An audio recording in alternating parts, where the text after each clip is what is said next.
Memories in the Making is a watercolor art program for individuals with memory loss. The Memories in the Making program was started in 1988 by a woman named Sally Jenny, who had a family member who was in a nursing home. And she was an artist herself, and she thought, well, perhaps I can take paint and paintbrushes into the nursing home. The concept for the program dates back to 1988. So it has been used for almost 22 years now. Neuroscience is just now beginning to unravel the biology of the neurodegenerative diseases, giving us more insight into how the program is able to help people.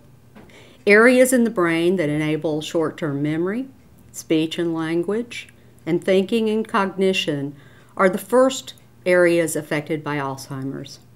There were individuals who really enjoyed the creative aspect, the ability to express themselves not using words.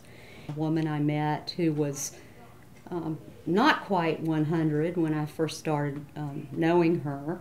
She was born in 1909 in a small Ohio community, and there was so much art in that woman. I remember her telling me about painting on the frosted up window panes with her finger when she was a child, because there was no paper and there were no pencils, and that was the way she could create her art. And then she wanted to go to an art institute, and the Depression came along and she wasn't able to do that. That stopped her from reaching her dreams.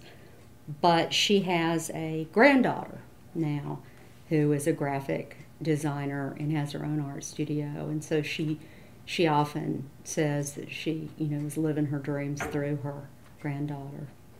The purpose is to give individuals with Alzheimer's disease an opportunity to be individuals, to be creative, to have their unique stories told and heard, primarily to give them a sense of accomplishment and pride, because there are so many losses associated with this disease. There are not that many opportunities to feel successful and famous, if you will. The stimulation, we use visual images to kind of trigger memories, trigger emotions. And we feel like if we can stir those emotions, those memories, then the person can be expressive about those feelings through art, through watercolors. They may not be able to express themselves in words, but we find that art has been very effective for some people. Look at the paintings that Alzheimer's patients have created. They go, I can't believe they really did those themselves. How much help do you give them? And the answer to that question is, part of the core philosophy of the program is that no one puts any marks on the paper but the artists themselves, because it's very important that they own their work. In Memories in the Making, groups of 4 to 8 individuals meet for 1 hour a day to create watercolor art.